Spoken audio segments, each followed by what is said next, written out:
Well, hello, everyone. Good morning, good evening, good afternoon, wherever you are, whenever you get a chance to experience this podcast. I'm Jeffrey Daugherty, the Christian Whistleblower, coming to you live from the heartland of America, an undisclosed location somewhere deep in the heart of American flyover country. Some people don't understand jokes and fun, but that's okay. We'll continue to have them without their approval. And tonight we're bringing to you something that's short, something that's sweet, and something that's very, very important. And we don't understand, ladies and gentlemen, how important words are.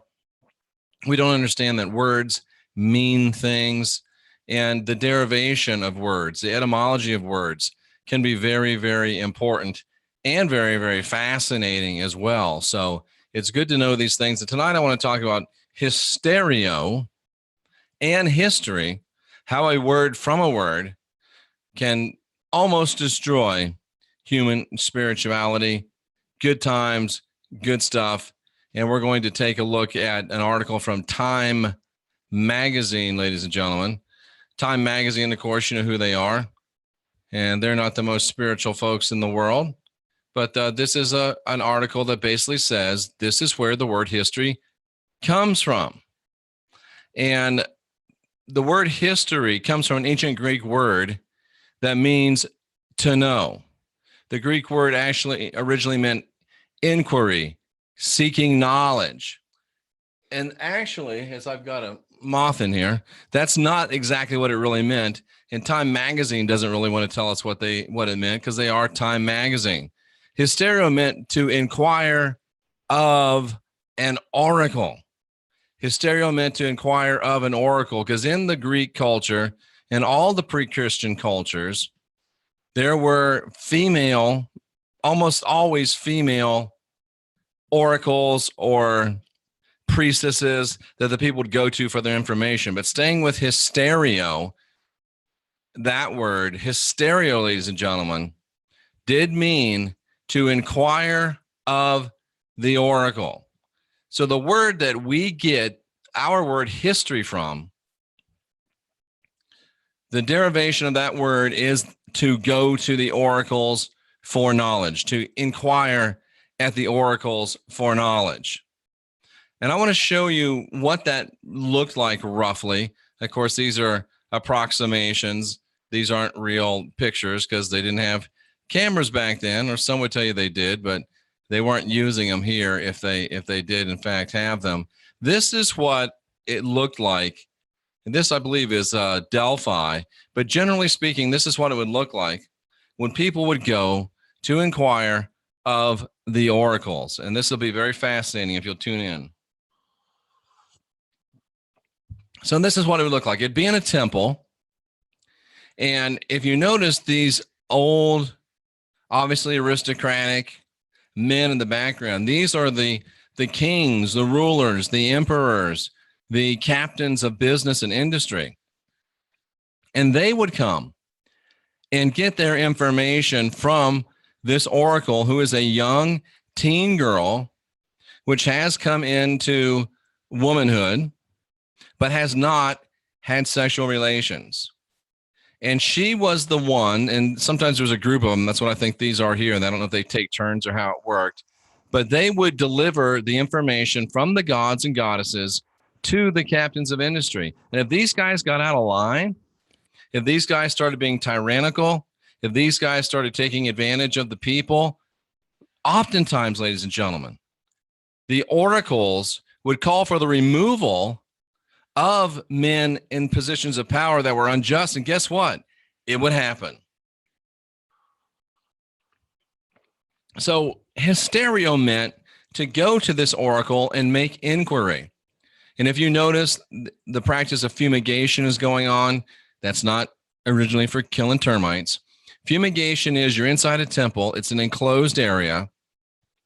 And this priestess, this oracle, is in a meditative state.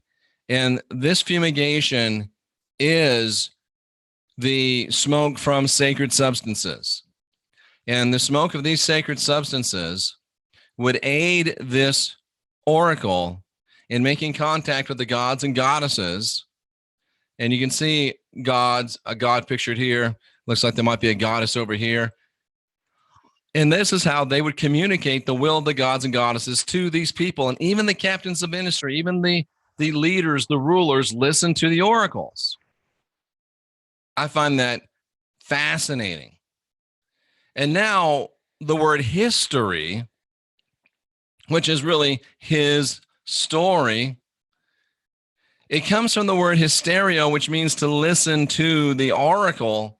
And yet we have banned the oracle. We have banned the sacred feminine. We've banned the feminine almost entirely from our religious understandings and our religious knowledge and our religious information. We have all but banned the feminine from our political and social controls as well. Thank goodness that AOC is not an oracle, but of course she couldn't be because she doesn't meet the qualifications. But ladies and gentlemen, the important thing for us to think about is the very word history. And they say of history, if you don't learn history, you're doomed to repeat it. And if you don't know who's writing your history, you're even more doomed. If you don't know where your history comes from, you're even more doomed. Now, personally, I would say that I'd rather be my own oracle.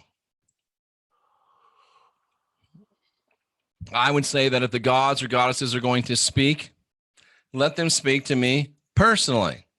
Now, I didn't live in the culture 3,000 years ago where this was prevalent. But I do know that today I'm smart enough, wise enough, and realize that I'm not so smart that I can easily discount all the ancient wisdom of these sages. Because think about the world that operated this way. It was the world of Plato, the world of Aristotle, the world of Socrates, arguably the highest expressions of human architecture, the highest expressions of human art, the highest expressions of human literature, the highest expressions of human theater, the highest expressions of human culture. What else am I thinking of? The highest expressions of human government and politics came directly, from this world that got their information from the oracles. And today we're so far from this that it beggars description.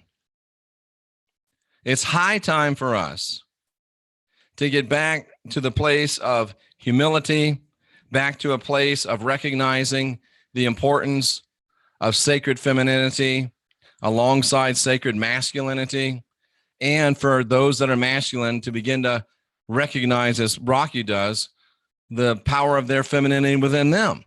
And those that are feminine to realize the power of their, as Tracy Dyer does, masculinity within them. We're all divine, we're all sovereign, we're all free. We have the gods, we have the goddesses within, and we have access to those that are without. And maybe it's time for us to look back and to reconsider the ancient ways, to reconsider the ancient wisdoms, to reconsider the ancient practices, to reconsider the ancient ways of communication with deities. Because the world that was then is a whole lot better than the world that is now. Look at it historically. Wars, nothing like it. Famine, nothing like it. Pestilence, nothing like it. Today, we're supposed to be so advanced, and our world pales in comparison to the splendor of this world, of Greece, of Rome, of Egypt in its splendor. Something to think about. Hysterio, to inquire of the oracle. That's what the word meant. And now we have history, his story, which is written by the winners. And how odd is it that the winners are writing history and they're writing out hysterio, the word that it came from, right out of existence. Right out of existence. Boggles my mind. Baffles my spirit. I can't even begin to understand how we've made such poor decisions, ladies and gentlemen. Those who refuse to learn from history are doomed to repeat it. Those who refuse to know where history comes from and what it means are even more doomed. Thank goodness we are not among that number. Let's take a quick look into the chat room. Anyone notice? Anyway, I finished listening to your videos. Thank you, Rhonda. I hope that you found some good stuff. This reminds me of some autumn became, for the most part, they've been manufactured for the bad crap crazy. I'm not sure what that means. Rocky always wanted to be an oracle. They can see the past. They can see the future. That's what they said. The Dahlias advised kings. Rex and Scotty are online. Can't beat that. Mad at Sophia? No, I'm not mad at Sophia. Been posting good stuff on Facebook this morning. Look at Ephesus. It used to be nice till Paul got involved. So there you go, ladies and gentlemen. History, Histerio, written by the winners, trying to write out their own heritage out of existence. It's time for us to look back and realize who we are, realize what makes us divine, what makes us sovereign, what makes us free. Guide our own spirits, master our own ascensions, be our own gurus. And ladies and gentlemen, I'm convinced that we are the last generation of real humans. I'm convinced we can be the next generation of new gods if we ask questions, if we question answers. Everything we want to be and all that we're supposed to be is well within our grasps if we'll just unindoctrinate ourselves.